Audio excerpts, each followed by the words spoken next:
Amén. En este día vamos a estar en dos pasajes. Yo voy a hablar unos cuantos versículos, pero dos pasajes centrales. Si tiene su Biblia, teléfono, de forma digital o como la tenga. Éxodo 17 y Mateo capítulo 4. Esos son los únicos dos pasajes centrales que quiero hablar en este día. Éxodo 17 y Mateo capítulo 4. Y antes de yo, quiero hablar acerca de un tema que se ha convertido medio un lema en mi vida, en la vida de mi esposa y de nuestra familia. Es esto: ganando las batallas de la vida. Ganando las batallas de la vida. Y yo creo que si hay algo importante que usted debe tener, es un corazón, un deseo y un pensamiento de gente luchadora. De gente luchadora. Porque la realidad es que muchas personas tienen un enfoque en que si alcanzan cierto nivel, los problemas van a desaparecer. Y usted tal vez alcanzó un nivel y se dio cuenta que a veces se agregan más problemas. Entonces, no importa qué nivel de la vida usted se encuentra, van a haber situaciones que usted va a tener que afrontar en su vida y dar la cara para seguir avanzando dentro de ella. Y si hay algo que todo cristiano debe tener en su vida, porque es al Dios el que es el mismo, es un cierto corazón y mente militarista frente a las dificultades de la vida. Si perdemos ese enfoque en nuestra vida, entonces podemos dejarnos arrastrar por la presión de la vida y abandonar no solamente lo que creemos en Dios, sino abandonar el camino de Dios. Y eso es peligroso. Y yo quiero que usted y yo consideremos esas cosas en nuestra vida. Hace unos meses o casi un par de años realmente, mi esposa y yo estábamos pasando dificultades en diferentes áreas de nuestra vida: familiar, por un lado, económica por otro, emocional un poco, los muchachos cambiando de etapa, presión por todos lados. Yo le dije a mi esposa eso una vez, le dije hablando: mira, mi amor, qué difícil es tener que luchar una batalla por todos los frentes de la vida. Qué difícil es.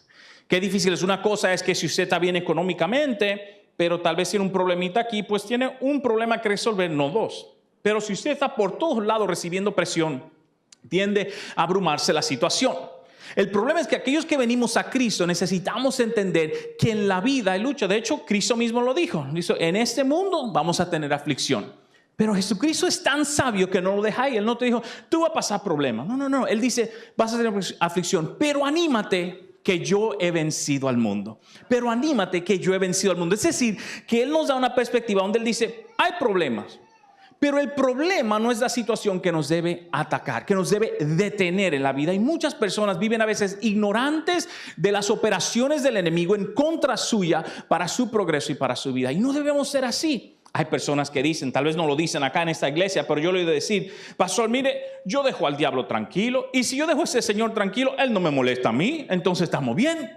Pero la realidad no es esa, es que el enemigo está tras tu alma. Tu alma es el fin, es el valor mayor en la vida, es tu alma. Y si hay algo que el enemigo quiere es robar eso de tu vida. Y estamos en un entendimiento de esa manera. Mire, yo sé que en esta iglesia es un poquito distinta porque ustedes tienen un pastor que es un buen maestro bíblico. Ustedes tienen una enseñanza bíblica más común de muchas iglesias y mayor común, diría yo, que la iglesia normal. Pero en la iglesia que yo pastor en Estados Unidos, la mayoría son nuevos convertidos realmente. La mayoría son centroamericanos, sudamericanos, México, y la mayoría son de México, en el lado de California y de otros países. Así que mi concepto de explicarle eso es un poquito simple, pero no deja de ser importante. Yo quiero que lo veamos juntos en esos próximos minutos. Hay dos versículos, Efesios 6:12, mira lo que dice, porque no tenemos lucha contra sangre y carne, sino contra principados, contra potestades, contra los gobernadores de las tinieblas en este siglo, contra huestes espirituales de maldad en las regiones celestes. Así que la Biblia establece, hay una lucha espiritual que sucede. Mira el segundo versículo. Segunda de Corintios 10:4, porque las armas de nuestras milicias no son carnales. ¿No son qué?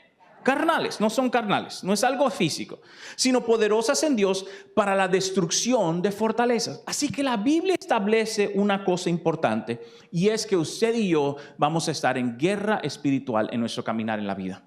Y cuando nosotros ignoramos eso, muchas veces tendemos a hundirnos en la presión que trae la vida en las diferentes áreas que vienen a nosotros. Y no podemos ser de esa manera. Tenemos que ser un poco militantes, un poco guerreadores en cuanto al avance de la vida. Y eso es algo que yo lo veo en mi familia, es algo que lo veo en la familia de mi esposa, que aunque vengan situaciones difíciles, debe haber un espíritu de milicia hasta cierto nivel para usted y yo establecer lo que Dios quiere en nuestra vida. Está conmigo hoy día. Éxodo 17 es una historia muy interesante. Usted la conoce ya, pero quiero recordársela. En Éxodo 17 yo me encuentro que hay una historia donde Moisés es el líder de Israel y Josué es su capitán, su discípulo principal. Están en una guerra y es la batalla contra Amalek. Y lo que sucede es contra los amalecitas, que Moisés, dice la palabra de Dios, cuando él levantaba su mano, Josué ganaba, y cuando bajaba, perdía el pueblo de Israel. Mire cómo lo narra acá. Versículo 10 de Éxodo 17. E hizo Josué como le dijo Moisés. Hizo Josué como le dijo Moisés. Muy importante notar esto. Peleando contra Amalek. Y Moisés y Aarón y Hur subieron a la cumbre del collado. Así que están 3 en la montaña, 1 en el valle peleando. Y sucedía que cuando alzaba Moisés su mano, Israel prevalecía. Mas cuando él bajaba su mano, prevalecía Amalek. Y las manos de Moisés se cansaban, pero lo que tomaron una piedra, dice, por lo que tomaron una piedra y la pusieron debajo de él y se sentó sobre ella, y Aarón y Hur sostenían sus manos, el uno de un lado y el otro de otro, y así hubo en sus manos firmeza hasta que se puso el sol. Mira lo que sucede, versículo 13, y Josué deshizo. Y Josué, ¿qué hizo Josué? Muy importante, la Biblia pudo haber dicho le ganó, venció. No, Josué deshizo a Amalek y a su pueblo a filo de espada. Y eso es lo que yo quiero que usted sepa. Hay una conexión directa entre la vida espiritual y los resultados naturales.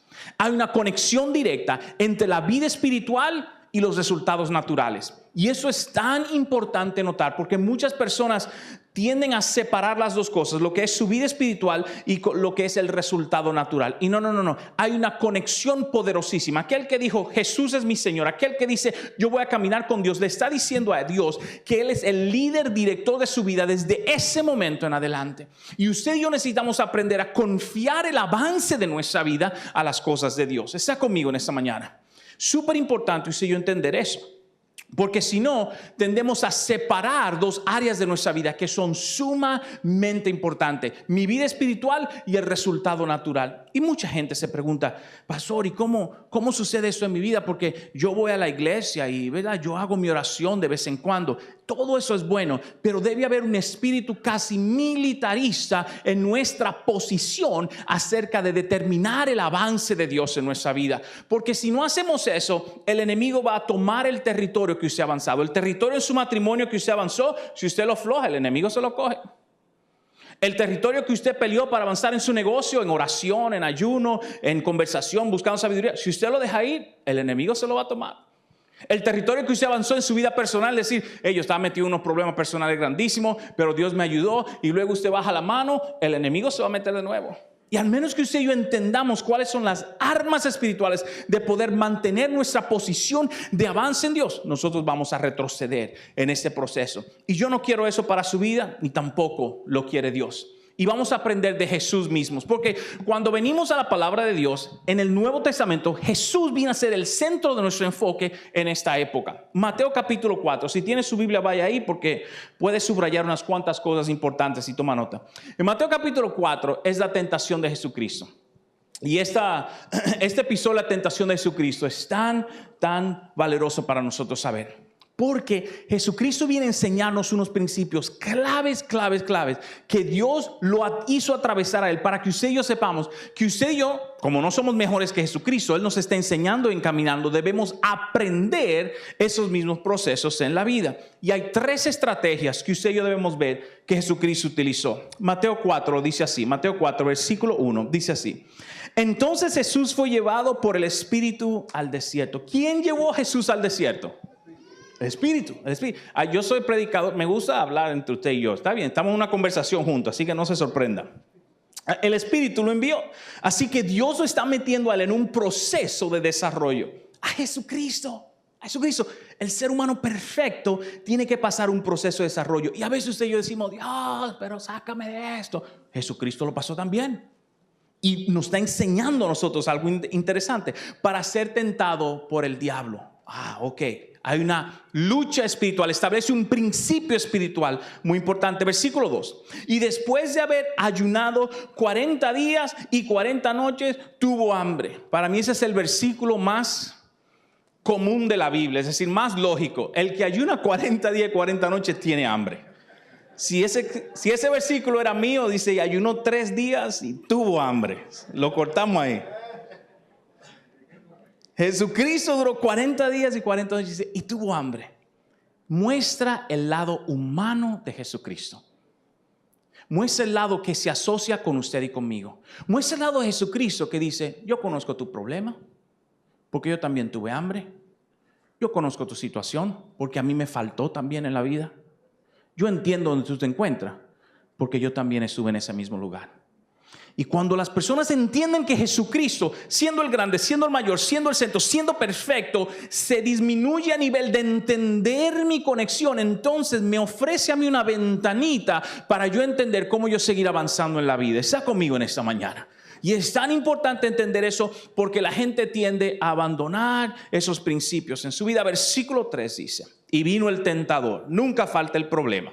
Vino el tentador y dijo, si eres hijo de Dios, di que esas piedras se conviertan en pan. Y él respondió y dijo, escrito está, no solo de pan vivirá el hombre, sino de toda palabra que sale de la boca de Dios. ¡Wow! Cuán importante es entender eso. Y este es el arma número 1 que yo quiero que usted tenga. El arma número 1 es este. Es el arma de la dependencia de Dios. Mire, mis hermanos, el arma de la dependencia de Dios es súper importante. El ayuno, la oración, el diezmar, el dar, como habló el pastor, y ofrendar, el sometimiento a nuestros líderes, la obediencia a la palabra de Dios. Todas estas son estrategias profundas para nosotros poder vencer en la dependencia de Dios. Porque esa es la lucha, escúchelo bien, esa es la lucha que todos vivimos.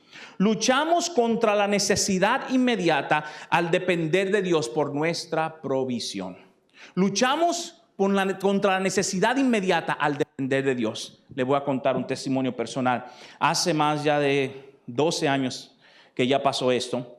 10 años de seguro que ya pasamos ese tiempo, pero mi esposa y yo, al yo mudarme a los Estados Unidos, recién casado, no conocía algunas cosas y cometí algunos errores financieros bien terribles. Me metí en una deuda inmensa sobre mi vida y un día le estaba enseñando a la iglesia acerca de los principios bíblicos de la palabra de Dios en cuanto a finanzas. Y déjeme decirle algo, como pastor obviamente yo quiero vivir lo que estoy hablando delante de la congregación. Y cuando yo leí ciertos versículos en la Biblia, quedé completamente en shock. Y dije, Dios, pero yo estoy a punto de predicar esta cuestión y yo no estoy viviendo esto. Y yo recuerdo que me puse de rodillas al lado de mi cama, mi esposa estaba durmiendo, y le pedí perdón. Y dije, Dios, si tú me enseñas a vivir estos principios de mi dependencia en ti por encima de mi habilidad de resolver el problema, yo te voy a honrar en ello. Y fue un proceso que tomó un tiempo en hacerlo. Y me estoy adelantando un poco al siguiente punto, pero eso es súper importante, que luchamos contra la necesidad inmediata. Mira, la necesidad inmediata es esto: usted tiene solvencia económica y usted puede resolver su situación, pero ¿qué tal? En vez de depender de su solvencia económica, antes de usted ir a resolver, dice, Dios, ayúdame en eso. Dios, dirígeme en esa situación. Dios, ¿qué piensas tú acerca de esto? La dependencia de Dios es crucial para el avance de la vida cristiana, porque si no nos convertimos en cristianos que tenemos una opinión de Dios y necesitamos la ayuda de Dios, pero no realmente dependemos de Dios. ¿Está conmigo hoy día? De que Dios nos proteja, de que Dios nos defienda, de que Dios nos guarde de cada una de esas maneras. De hecho, me estaba hablando, ahora que los veo al frente, estaba viendo el programa de televisión, estaba el pastor Rafi con los hermanos, y ellos estaban hablando acerca de las críticas en Internet, de las críticas en los medios sociales. Y el pastor Rafi dijo algo tan interesante. Él dijo, cuando nosotros estamos en esto, muchas veces no vamos a ganar la batalla, sino vamos a tener que dejar la cosa como es y permitir que Dios nos defienda. Es una manera de ser dependiente de Dios, que yo todo no tengo que pelearlo. ¿Está conmigo? Todo no tengo que pelearlo. Y cuando mi esposa y yo comenzamos a hacer ese proceso en la vida, comenzamos a hacer una dependencia de Dios de una manera increíble. Y Dios transformó todas nuestras finanzas. Dios transformó toda nuestra vida de una manera nueva de pensar. Miren lo que sucede en Éxodo 23. En Éxodo 23 dice así: pero si en verdad oyeres su voz, Éxodo 23, 22. Pero si en verdad oyeres su voz e hicieres todo lo que yo te dijere. ¿Cuánto nos está pidiendo Dios que hagamos? Una vez más dice aquí, Éxodo 23, 22. Pero si en verdad oyeres su voz e hicieres todo lo que yo te dijere, seré enemigo de tus enemigos y afligiré a los que te afligen. Yo no sé usted, pero yo prefiero que Dios resuelva el problema que yo lo resuelva. Yo no sé usted, pero yo prefiero que Él se encamine a hacer la cosa. Versículo 23. Porque mi ángel irá delante de ti. Porque mi ángel irá delante. Qué cosa tan sorprendente. Dios está diciendo, yo voy a resolver el problema mucho antes de que tú tengas que resolverlo. Cuando tú estás sometido a la palabra de Dios. Cuando tú estás metido bajo la cobertura de lo que Dios quiere en tu vida. Y eso, mis hermanos, es algo tan importante. Porque es crucial en nuestra vida que nosotros entendamos lo que Dios quiere hacer de parte nuestra. Santiago 4:7, mire la mejor manera de hacer esto. Santiago 4:7. Así que dice, humíllense delante de Dios, resistan al diablo y él huirá de ustedes. Humíllense delante de Dios, resistan al diablo y él huirá de ustedes. Esto es algo poderosísimo. Antes de comenzar la iglesia, yo trabajaba, tal vez lo mencioné ese martes que prediqué acá, pero yo trabajaba en una empresa odontológica en Las Vegas y parte de mi trabajo era supervisor de clínica. Entonces tenía ciertas personas bajo mi mando y mi cargo trabajo asistiendo a los doctores. La cuestión es que muchas personas, obviamente, tal vez no le gustaba cómo yo hacía las cosas. Yo soy un poco rígido en ciertas áreas, es decir, la limpieza, todas las cosas que hay que hacer. Había una persona en particular, obviamente, que quería mi trabajo, ser supervisor, y por mí no hay problema. Dios es que sabe, yo siempre he dependido de Dios en esa situación. Un día, yo llego a la oficina y hay un silencio en la oficina. Digo, estamos en trabajo, estamos en qué lo que hay las cosas. No veo a nadie, veo a la directora y la directora me dice, mira, ahí están todas las muchachas y algunos metidos en la oficina hablando con el dueño de la empresa. Oh, ok, por teléfono, porque el dueño vivía en otro estado, en otra ciudad. Y yo, ok, pues se acaba la reunión, ¿verdad? Nadie me invitó a la reunión, pero ya estoy oliendo por dónde va la cosa. Me digo, está bien. Me llama el jefe, mira, el que entra, el jefe habla conmigo y yo le dije, mire jefe, así es la cosa. Pam, le dije cómo es y yo le dije, usted decida. Yo no tengo problema, yo sé que por mi parte yo he hecho lo correcto, pero usted decida y yo, por mí no hay problema. Pasó una semana, a una persona en particular que estaba atrás de mí, le digo yo a mi esposa, mira Tracy, eso está así. No, vamos a orar. Y toda esa semana ella se pasó orando por mí, oramos juntos. Yo le dije, Señor, la decisión es tuya. Mire mis hermanos, llegué un lunes y me dice la jefa, mira, pero esta muchacha acaba de irse de acá. Y yo, ¿por qué se fue? Le toca trabajar. No, ella dice que ya no quiere trabajar aquí. Y yo le dije, gloria a Dios, se resolvió el problema, hermano. La compañía se arregló y todo fue en orden. Ahí trabajé 2 años más. Yo no la tuve que votar, no le hablé mal al jefe. Dice la palabra de Dios que el ángel iba delante de mí y resolvió el problema. ¿Está conmigo? Pero cuando yo pude armar un pleito, yo pude haber dicho, y mi honra, y qué sé cuánto, y tú y fulano, le dije a Dios, no Dios, usted diga jefe, usted diga qué es lo que hay que cambiar, y yo lo voy a poner en la mano de Dios. Y a la semana Dios resolvió, mis hermanos. Pero la dependencia de Dios es incómoda. Porque uno quiere defender y quiere hacer y quiere pelear. Pero hay momentos donde la mejor guerra espiritual es decirle, Dios, me va a poner debajo de esta sombrillita tuya. Y tú cubre, tú resuelve, tú protege, tú avanza y tú haces. Está conmigo en ese día. Segunda arma poderosísima en la vida es esta. El arma de la sabiduría. Hay mucha gente que tiene inteligencia pero poca sabiduría. La sabiduría es otra cosa completamente distinta a la inteligencia. Yo he visto mucha gente inteligente hacer cosas bien tontas. ¿Está conmigo? Mire Jesús, Mateo 4, 5 y 7. Mateo 4, 5 y 7 dice así. Entonces el diablo le llevó a la santa ciudad. ¡Wow! Y le puso sobre el pináculo del templo, es decir, la punta más alta del templo de Jerusalén. Versículo 6, y le dijo, si eres hijo de Dios, una vez más, cuestionando la identidad de Jesús, porque eso es lo que el enemigo hará sobre su vida, cuestionar su identidad acerca de qué condición se encuentra usted. Y dice así, échate abajo, porque escrito está, a sus ángeles mandará acerca de ti y en sus manos te sostendrán, para que no tropiece con tu pie. Déjeme decirle algo, la Biblia dice eso, mis hermanos. Y el enemigo le dijo, así dice la Biblia. Así dice la palabra que escribió tu padre. Pero mira la respuesta de Jesús. Versículo 7. Jesús le dijo, escrito está también, no tentarás al Señor tu Dios. Déjeme ponérselo de esta manera. Jesús venció la tentación de hacer algo tonto y llamarlo un avance espiritual. Usando la sabiduría. Y muchas veces en el mundo cristiano tendemos a cubrir las cosas tontas con un aspecto espiritual. Estoy siendo un poco franco. Tal vez eso no se da en esta iglesia, pero en la mía se da mucho. Y a veces necesitamos aplicar la sabiduría. Y la sabiduría viene de lo que la palabra de Dios dice para nosotros accionar de esa manera. Si nosotros cubrirle con un manto espiritual a decisiones tontas. Necesitamos la habilidad de poder aprender lo que dice su palabra, de leer el libro de Proverbios, donde hay consejos de finanzas, consejos de salud moral, consejos de matrimonio, consejos de crianza de hijos, todo en la palabra de Dios. Ya escrito, ya pues, a mí me encanta cuando los economistas dicen, usted debe, ¿verdad?, diversificar sus inversiones. El libro de Eclesiastés ya lo decía.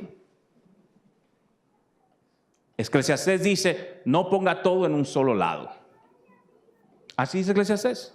Hay que trabajar duro. Eclesiastés ya dice, trabaja en la noche y en el día porque tú no sabes dónde viene tu beneficio. ¿Sí o no?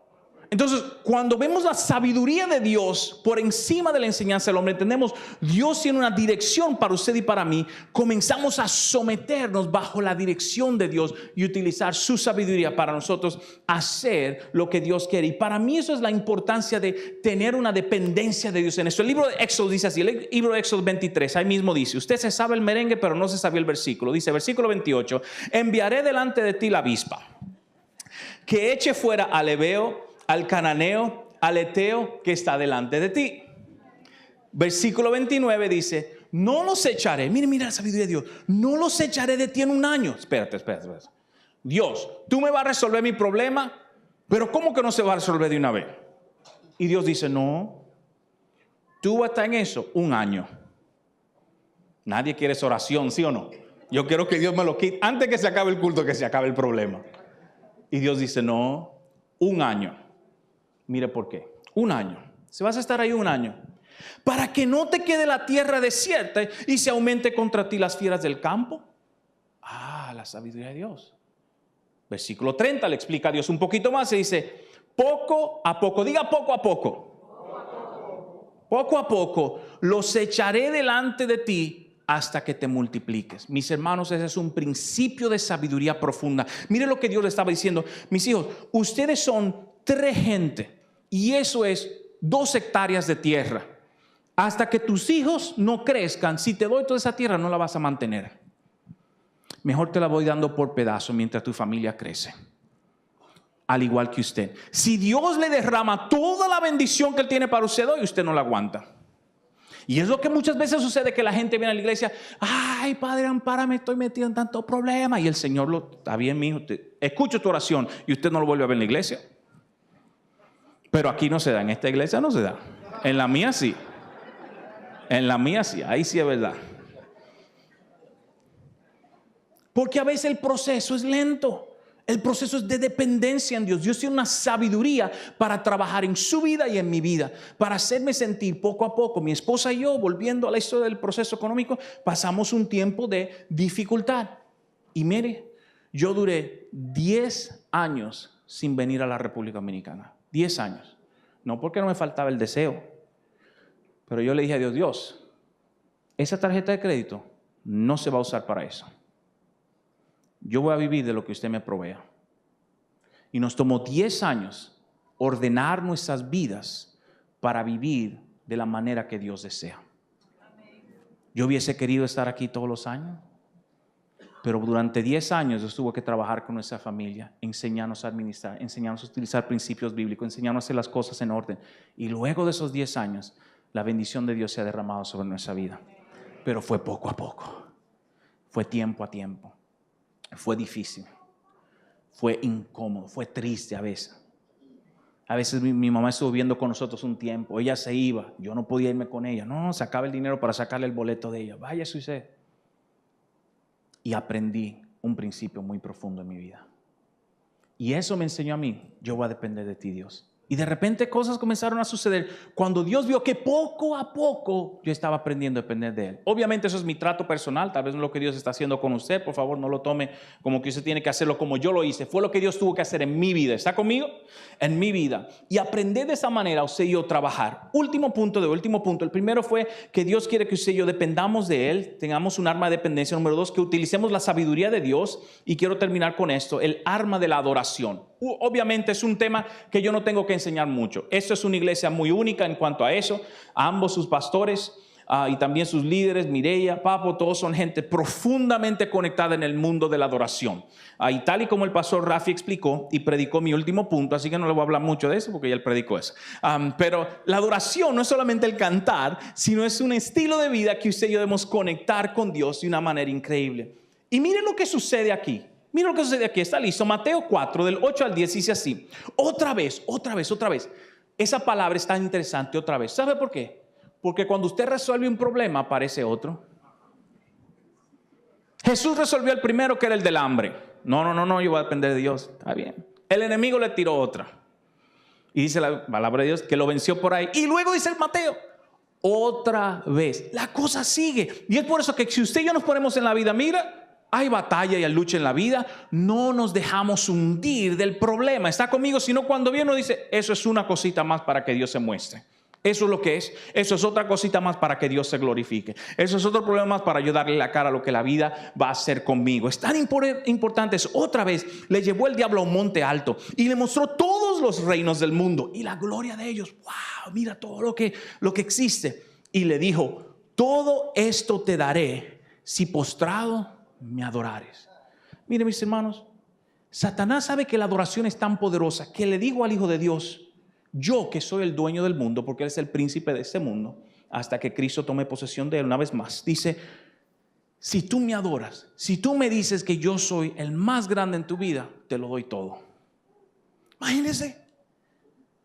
Y es por eso que cuando usted y yo adoramos y decimos, no, devolvemos nuestra dependencia de decir, Dios, tú eres lo más importante en mi vida. No hay nadie como tú. Yo recibo tu amor hoy, tal y como ministraban el equipo de alabanza. Cuando yo hago eso, yo exalto a Dios por encima de mi situación y por encima de mi problema y por encima de mi enfoque. Está conmigo hoy día. Dios se convierte en algo más grande, algo que hace favor y que hace dirección de una manera increíble. Versículo 10. Entonces Jesús le dijo, vete, Satanás. Porque Cristo está, al Señor tu Dios adorarás y a Él solo servirás. Y es por eso que cuando usted y yo vemos las cosas de la vida, necesitamos tomar una postura militarista en cuanto a las cosas de Dios. Es tan importante eso. Nosotros los hombres no tendemos a hacer en la guerra espiritual, tal vez algunos sí, pero la mayoría de los hombres somos conservadores, las mujeres no, son, vamos arriba. Y mi esposa ora por quien sea, donde sea y a cualquier hora. ¿Está conmigo? Yo sé que la suya también, gloria a Dios. Le entra a Satanás como sea. Como si fueran cucarachas. Se quita el zapato y vamos arriba. Y es tan importante que nosotros veamos esas cosas de la vida porque es darle el enfoque a las cosas de la vida para destruirlos es tan importante.